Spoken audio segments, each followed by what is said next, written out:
नौजवान नस्ल की जहन साजी डेटिंग और फहाशी की जानिब की जा रही है। फिजा अली की लाजवाल इश्क पर तनकीद। अदाकारा और मेज़बान फिजा अली ने डेटिंग रियलिटी शो लाजवाल इश्क पर सख्त तनकीद करते हुए कहा कि इस तरह के प्रोग्राम्स के जरिए नौजवान नस्ल की जहन साजी खतरनाक समत में की जा रही है। तुर्की में फिल्माया गया लाजवाल इश्क पाकिस्तान का पहला डेटिंग रियलिटी शो है, जिसमें 4 मर्द और 4 खवातीन एक ही बंगले में रह रहे हैं और प्रोग्राम के दौरान वो अपनी पसंद के लाइफ पार्टनर का इंतखाब करेंगे।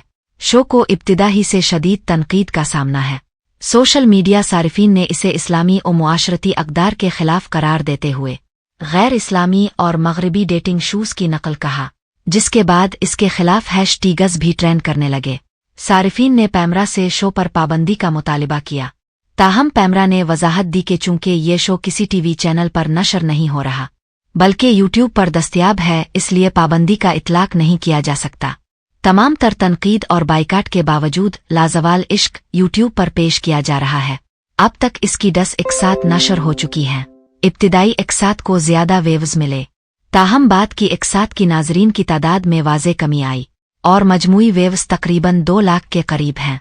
हाल ही में अदाकारा फिजा अली ने अपने मॉर्निंग शो में इस प्रोग्राम पर सख्त तनकीद करते हुए कहा कि ऐसे शूज़ के जरिए नौजवान नस्ल की जहन साजी की जा रही है कि डेटिंग और फहाशी को मामूल समझा जाए। उनके मुताबिक इसके जरिए नई नस्ल को डेटिंग करने की तालीम दी जा रही है, लड़कियों को छोटे कपड़ों से आम किया जा रहा है और नौजवानों में फहाशी को फरोग दिया जा रहा है। फिजा अली का कहना था कि कोई भी शरीफ घराने के वालिदैन अपनी बेटियों को ऐसे लिबास पहनने आ लड़कों के साथ डेटिंग करने की इजाज़त नहीं देंगे। उन्होंने मजीद कहा कि आज के दौर में लोग इज्जत के बजाय शोहरत के पीछे भाग रहे हैं और यही वजह है कि ऐसे शूज़ मकबूलियत हासिल कर रहे हैं। मेज़बान ने इस बात पर भी अफसोस का इजहार किया कि कई लोग इस शो को बुरा समझते हैं, लेकिन इसके बावजूद तजस्सुस में आकर देख रहे हैं।